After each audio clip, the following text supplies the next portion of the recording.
শোন আমার মনের কথা, আমার লগে একটা বিড়ি টান দে। তোগুলা কইলো কি রে? তোর সত্য পূরণ করনে গোষ্ঠী খেলাই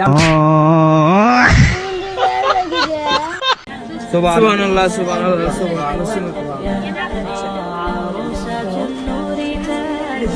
নেই প্লিজ না ভাই, কান্তাছিস? আমি তো ভাই কাহিনীটা দিই। আসসালামু আলাইকুম। ওই তুই কি কবি গো, জলদি গো। এই আল্লাহর বান্দা, আপনি কান্না করতেছেন কে? কাইন্দেন না, কাইন্দেন না। আপনার মনের ইচ্ছা কি কোন? আল্লাহ পাক আপনার সব মনের ইচ্ছা সব পূরণ করবো, কাইন্দেন না। মনে হচ্ছে আমরা খুললা বলেন, আমাদের ইমাম সাহেবের কাছে বলেন, সব পূরণ হয়ে যাবে ইনশাআল্লাহ।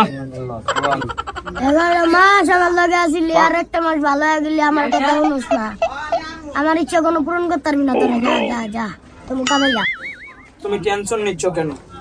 তোমার ইচ্ছা পূরণ করতে পারবো, কিন্তু এখানে একটা সত্য আছে, সেটা যদি তুমি মেনে চলো তাহলে তোমার ইচ্ছা অবশ্যই পূরণ হবে। কি বলেন?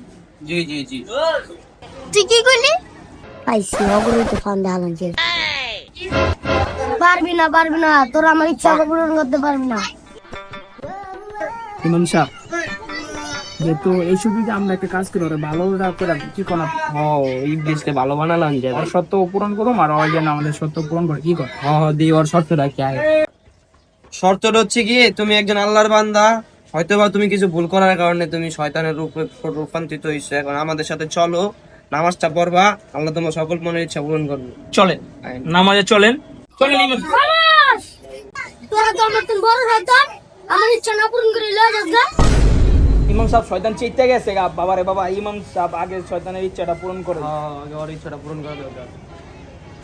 আচ্ছা চেতেন না ইমাম সাহেব, সত্যটা কি একটু পূরণ করতে পারেন কিনা দেখেন না। আল্লাহর বান্দা বলো তোমার কি ইচ্ছা? তাহলে শোন আমার মনের কথা, আমার লগে একটা বিড়ি টান দে, তাহলে আমি তোকে লগে যাম। কইলো কি রে? তোর সত্য পূরণ করনে গোষ্ঠী খেলাই